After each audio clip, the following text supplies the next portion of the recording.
Ada sebuah ajakan dari seorang ulama besar yang mana ucapan beliau merupakan saduran atau kumpulan terjemahan dari berbagai ungkapan para ulama besar min jumlatil ulama ilmu tasawwufin, para ulama yang terdiri dari ulama-ulama ahli tasawuf berfatwa di dalam berbagai kitabnya.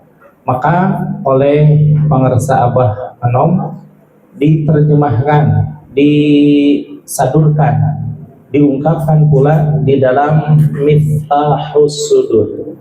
Miftah itu adalah isim alat yang asalnya fataha yaftahu fathan fahuwa fatihun wa dzaka maftuhun. Iftah la taftah, maftuhun maftuhun miftahun. Isim alat ya, isim alat dari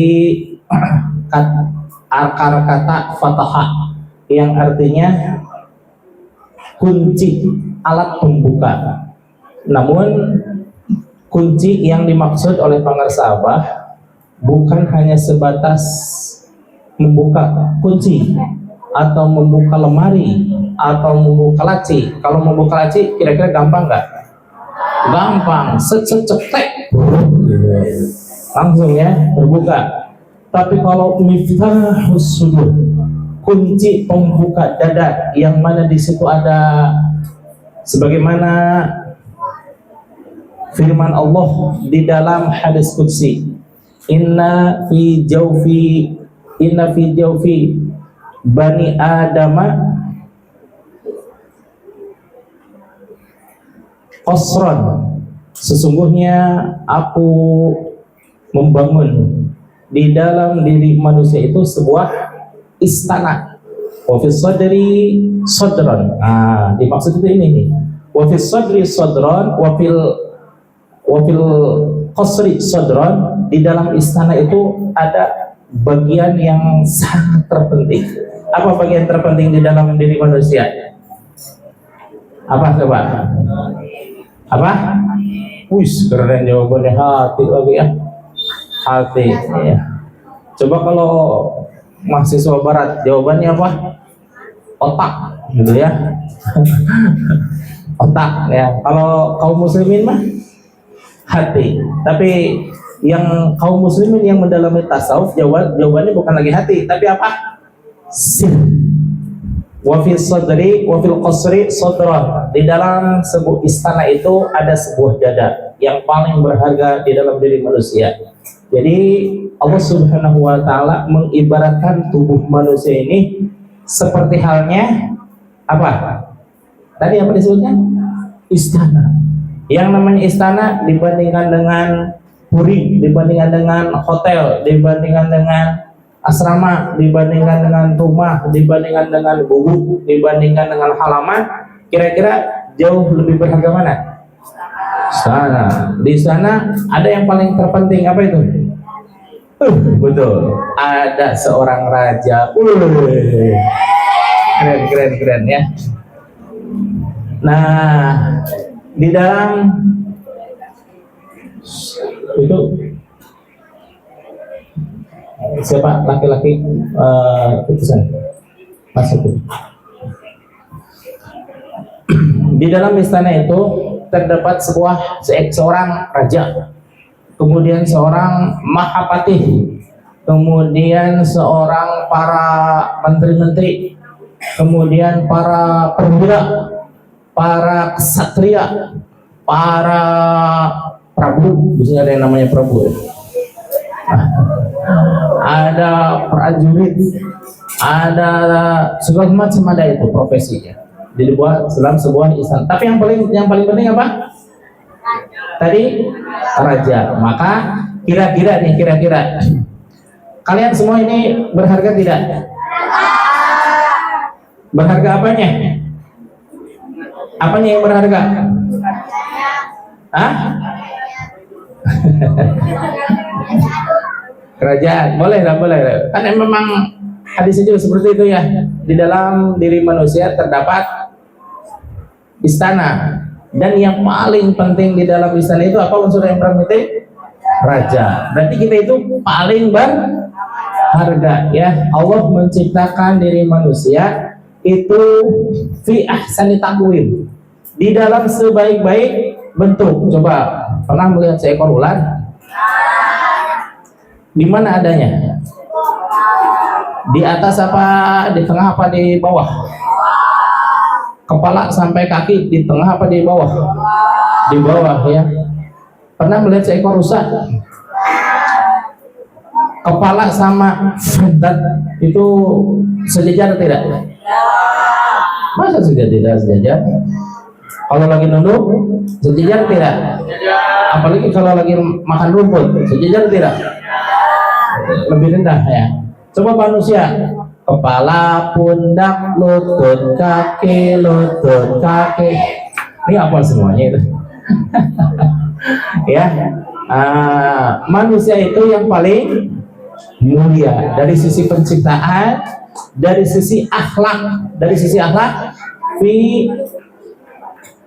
ahsanu khuluqo, fi ahsani khuluqo, sebaik-baik akhlak itu akhlaknya Rasulullah Shallallahu Alaihi Wasallam. Kemudian dari sisi penciptaan, manusia ini yang paling sempurna. Coba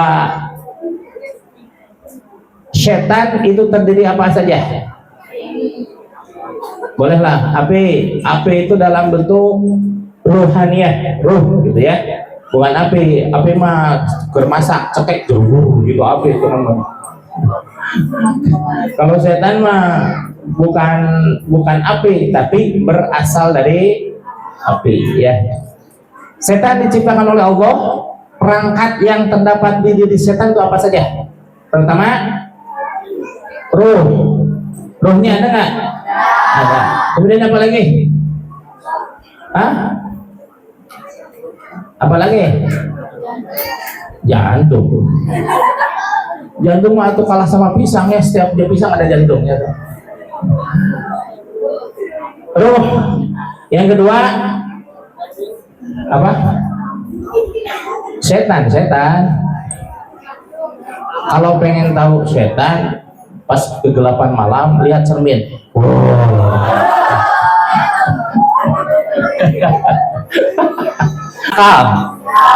Dikasih jasad? Beda ya. Berarti hampir sama dengan setan. Tapi malaikat diberikan oleh Allah Subhanahu wa taala qalbun salim. Apa itu? Qalbu yang senantiasa taat dalam beribadah kepada, dalam pengertian malaikat, la ya'suna abadan ilallah, tidak pernah bermaksiat kepada kata Allah. Malaikat, bersujudlah engkau kepadaku sekalian. Maka malaikat bersujud kepada Allah. Sebelum Allah angkat kepalamu, malaikat mengangkat apa tidak? Setahun? 2 tahun? 10 tahun? 50 tahun? Oh tidak. La ya'suna abadan ilallah, tidak pernah bermaksiat kepada Allah ya. Coba manusia nih, gerak sholat subuh, hayya 'alas shalah. Wah, ayat 2 nih, anak kecil mah langsung ambil wudhu dan sholat berjamaah. Sementara aki-aki kehelaan. Nah, aki hari-hari karena sholat tadi cina as-salatu khairun minan naum. Rek ke sholat gitu naum. Sementara ditanya ke anak kecil, kenapa ente buru-buru sholat dan berjamaah? Tadi kata muadzin kan, as-salatu khairun minan naum. Lumpur sholat baladna qurun bin fir'aun. Mau nggak disamakan sama Qurun sama Fir'aun? Enggak lah ya. Berarti hebat itu yang mengartikan baladna qurun bin fir'aun, maka segeralah sholat. Berarti di dalam penciptaannya manusia makhluk yang paling sempurna. Ya, tadi ketika Allah menciptakan malaikat, ketika beribadah seterusnya. Nah, ada tuh malaikat yang selama diciptakan itu cuma satu pekerjaannya, disuruh ibadah enggak, disuruh zikir enggak, disuruh sekolah enggak, disuruh mabit enggak. Enggak, malaikat nggak disuruh mabit. Cuma kata Allah, malaikat Israfil itu sangkakala. Berarti waktu diciptakannya wallahualam berapa puluh ribu tahun yang lalu, dan kiamat kira-kira berapa hari lagi? Berapa tahun lagi? Tadi kan malaikat udah siap-siap untuk meniup sangkakala, betul? Malaikat siapa yang ditugaskan untuk meniup sangkakala? Berarti sekarang lagi gimana?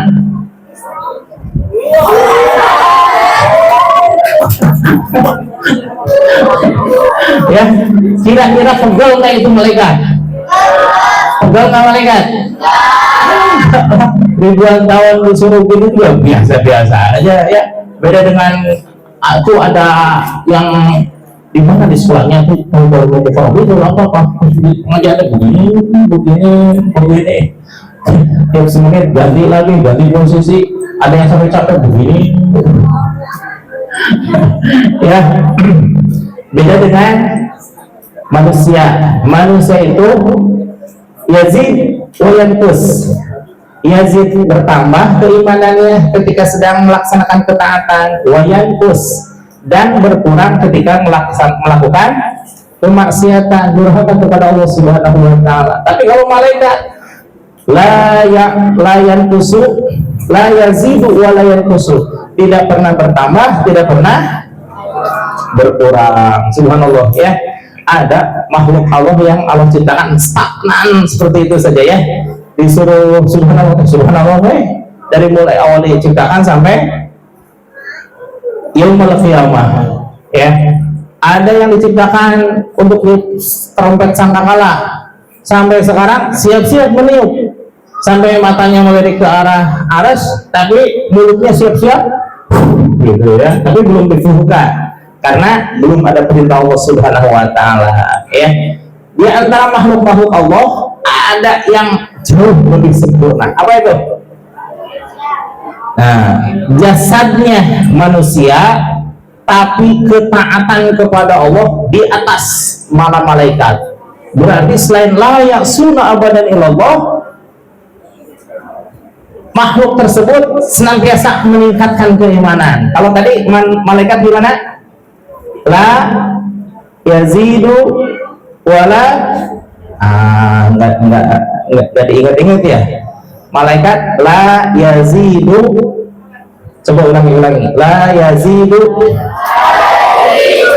wala yanqusu, tidak bertambah, tidak berkurang. Kalau kata Allah Subhanallah, maka selamanya dibaca Subhanallah.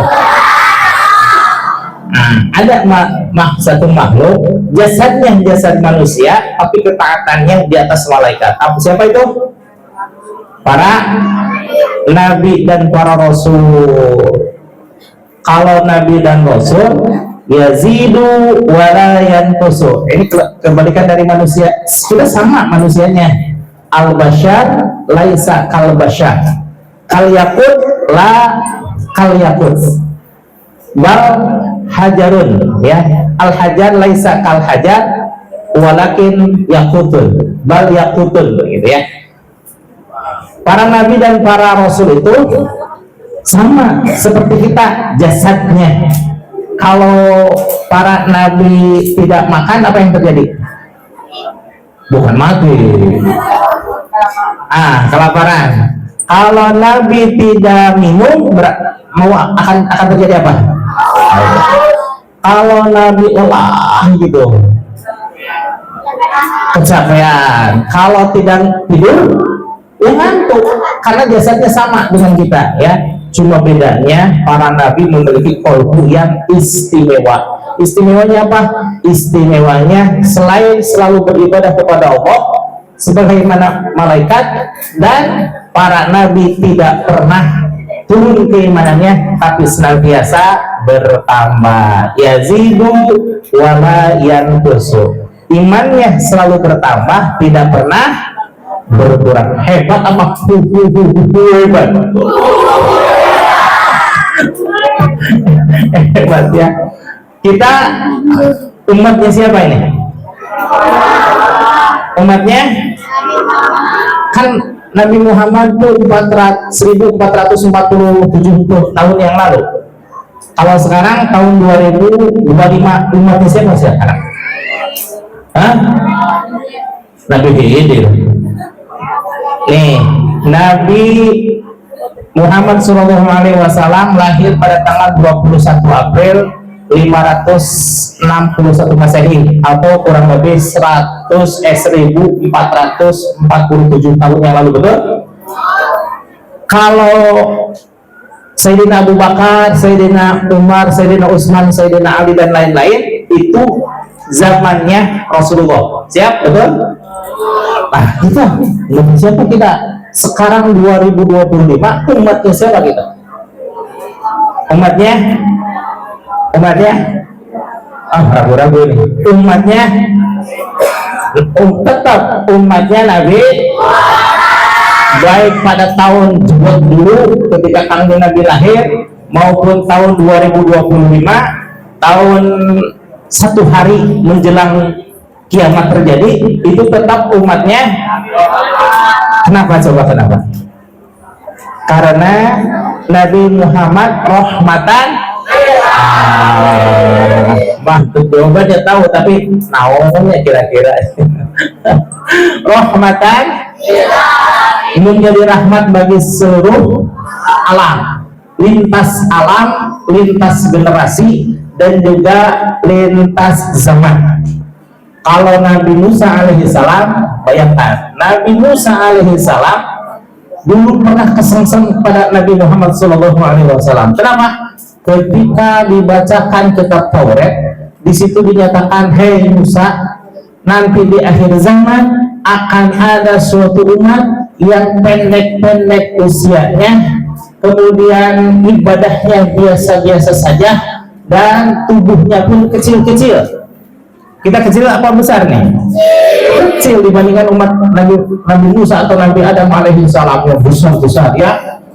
Matanya besar, kakinya besar.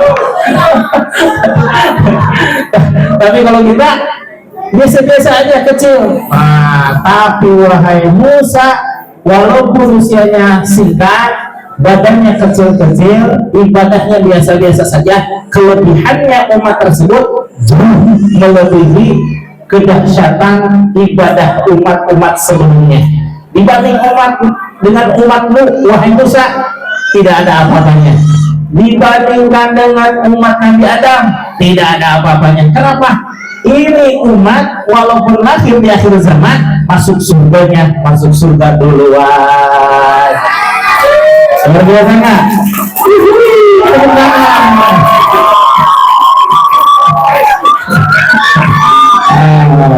Kira-kira Nabi Musa kesengsem nggak itu? Kalau bahasa kita Nabi Musa alaihissalam langsung berkata kepada Allah, ya Allah, jadikan aku sebagai nabinya umat tersebut. Apa kata Allah? Tidak bisa tuh Musa. Engkau hidup di zaman Nabi sejaman dengan Nabi Harun. Tidak mungkin aku jadikan umat di akhir zaman. Tapi Nabi Musa menyerah nggak? Karena kesengsem dengan kehebatan umat tersebut. Ya Allah, kalau aku memang tidak bisa menjadi nabinya umat tersebut, jadikan saja aku sebagai bagian dari umatnya Nabi tersebut. Bagian dari umat tersebut. Kata Allah, tidak bisa. Atau wahai Musa, engkau sudah aku jadikan nabi yang merupakan orang termulia di zamannya. Tidak mungkin aku rendahkan menjadi golongan umat biasa lagi. Tapi Nabi Musa istiqomah kesengsaraannya kepada Nabi Muhammad SAW. Wahai Allah, ya Allah, kata Nabi Musa, kalau memang aku tidak bisa menjadi nabi dari umat tersebut dan aku tidak bisa menjadi bagian dari umat tersebut, pertemukan saja aku dengan nabi tersebut, katanya, yaitu dengan Nabi Muhammad Sallallahu Alaihi Wasallam. Kira-kira dikabulkan nggak oleh Allah? Dikabulkan nggak? Dikabulkan, tapi waktunya lama sekali. Bagaimana lamanya? Nabi Musa ke Nabi Isa jaraknya berapa tahun? 1500 tahun. 1500 tahun itu sedikit apa? Nabi Musa 1500. Dari Nabi Isa ke Nabi Muhammad Shallallahu Alaihi Wasallam berjarak 500 tahun. Berapa? 500 tahun. Kemudian jarak dari Nabi Muhammad Shallallahu Alaihi Wasallam sampai menjelang diisrokan dan dimi'rajkan berapa tahun? Nabi Muhammad diisrokan ketika usia 40 tahun setelah meninggalnya Siti Khadijah, Amul Huzni, meninggalnya Siti Khadijah dan meninggalnya Abu Thalib. Ya, maka karena kesedihan beliau sama Allah diajak healing. Healingnya kemana? Healingnya udah luar biasa. Kalau kita mah ke Taman Rahayu healingnya ya. Kalau Allah mah mengajak healing Nabi Muhammad ke benar ke surga. Dari Makkah sampai ke Palestina, Isra, kemudian Mi'raj, naik ke langit kedua, ke satu, kedua, ketiga, keempat, kelima, keenam, ketujuh, sampai ke Rafrafil Aftar, sampai ke Sidratul Muntaha, sampai ke Baitul Ma'mur, sampai ke Sidratul Muntaha. Barulah di situ bertemu dengan Allah. Setelah bertemu dengan Allah, kemudian dipersilahkan untuk ekspedisi, ekspansi ke surga dan neraka. Luar biasa ya. Nah, setelah ini turun lagi ke bumi ya, turun lagi ke bumi. Berarti jarak Nabi Musa alaihissalam kepada Nabi Muhammad berapa lama? Luar biasa. 2040 tahun. 2040 tahun baru doanya Nabi Musa dikabulkan oleh Allah, yaitu bertemu dengan Nabi Muhammad pada langit ke-6. Langit ke-7 itu dengan Nabi Ibrahim. Langit ke-6 Nabi Musa alaihissalam. Ketika ditanya, wahai Muhammad, apa yang engkau dapatkan dari Tuhanmu dari peristiwa Isra wal Mi'raj ini? Apa oleh-olehnya? Oleh-olehnya apa? Salat. Berapa waktu? 5 waktu. 50 waktu. Kemudian ketemu sama Nabi Musa. Berapa? 50 waktu katanya. Wahai Muhammad, umatmu kecil-kecil, umat saya aja gede-gede, pada malas ibadahnya. Memang ibadahnya bagaimana? Ibadahnya hari Yaumus Sabt aja. Yaumus Sabt itu karena tergoda oleh ikan yang banyak di pantai, akhirnya berbondong-bondong banyak umatnya yang durhaka, yang harusnya beribadah, ini mah ngalak laut. Ya. Nah, akhirnya kecewa kan Nabi Musa alaihissalam? Kecewa. Kemudian menasihati Muhammad, wahai Muhammad, tolonglah minta keringanan kepada Tuhanmu. Denganlah minta kepada Allah keringanan 45, 40, 35, 30, 25, 20, 15, 10, 5. Kata Nabi Musa, wah 5 juga masih kebanyakan oleh Muhammad. Coba minta lagi. Aku sudah malu, wahai Musa, sudahlah 5 waktu ini. Yang orang yang melaksanakannya itu sama halnya dengan mi'raj kepada Allah Subhanahu wa ta'ala. Kalau aku dulu, sekarang mi'raj itu beruh wal badan, ruhnya dan badannya Rasulullah SAW Isra dan Mi'raj. Kalau kita mah ketika tadi Allahu Akbar, ada yang begitu? Coba gimana? Takbir semuanya, 1, 2, 3. Kakinya napak di Tajul Arifin, Masjid Tajul Arifin, di bumi Cilengsi, tapi kolbunya sesungguhnya sedang melesat kehadiran Allah Subhanahu wa Ta'ala. Maka ini ada seruan dari para ulama, ya ayyuhal ikhwah, wahai ikhwah, wahai saudara-saudaraku sekalian, intabihu, hati-hatilah engkau sekalian, wasari'u, bersegeralah. Bersegera untuk apa? Ila maghfiratin min rabbikum ma'a hadhil qawafir ruhaniyah, bersama golongan ini untuk mendapatkan maghfirah, ampunan dari Allah Subhanahu wa Ta'ala, bersama golongan ahli ruhaniyah. Siapa itu golongan ahli ruhaniyah? Yaitu golongan orang-orang yang senantiasa berzikir la ilaha illallah, la ilaha illallah, la ilaha illallah.